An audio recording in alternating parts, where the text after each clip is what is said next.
वहीं air India की एक फ्लाइट के पायलट के ड्रग टेस्ट में सामने आने के बाद अब मामला सरकार ने पायलटों की जांच व्यवस्था को लेकर आगे बढ़ाने के निर्देश दे दिए और मामला काफी ज्यादा गंभीर होता हुआ दिखाई दे रहा है। सरकार ने डीजीसीए और एयर इंडिया को मौजूदा ड्रग टेस्ट नियमों की समीक्षा कर उन्हें बेहतर बनाने के लिए कहा है। ये कदम विमान यात्रियों की सुरक्षा को ध्यान में रखते हुए उठाया गया। दरअसल 4 अगस्त 2026 को एयर इंडिया की फुकेट दिल्ली उड़ान से जुड़े एक मामले के बाद पायलटों की ड्रग जांच को लेकर सवाल उठे। उड़ान के दौरान अचानक विमान की ऊंचाई में बदलाव और यात्रियों को परेशानी होने के बाद चालक दल की जांच की गई। इस जांच में पायलट की शुरुआती drug screening test non negative आया। इसके बाद मामले में पुष्टि के लिए लगातार जांच प्रक्रिया शुरू की गई।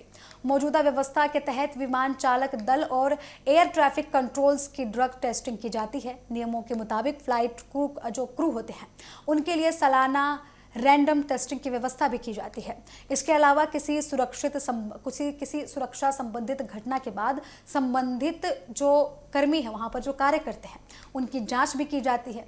सरकार की ओर से अब ये देखा जा रहा है कि मौजूदा व्यवस्था में ऐसी क्या कमियां हैं जिन्हें दूर किया जा सके। खासतौर पर ड्रग टेस्ट की प्रक्रिया, सैंपल की जांच, शुरुआती स्क्रीनिंग और इसके बाद होने वाली पुष्टि की प्रक्रिया को ज्यादा प्रभावित बनाने पर जोर दिया जा रहा है।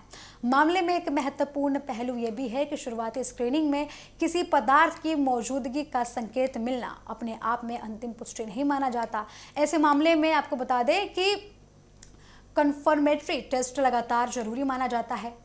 एयर इंडिया ने भी कहा है कि वे नागरिक उड्डयन नियमों के मुताबिक अपने क्रू सदस्यों की नियमित ड्रग टेस्टिंग कराती है और अधिकारियों के साथ जांच में सहयोग कर रही है।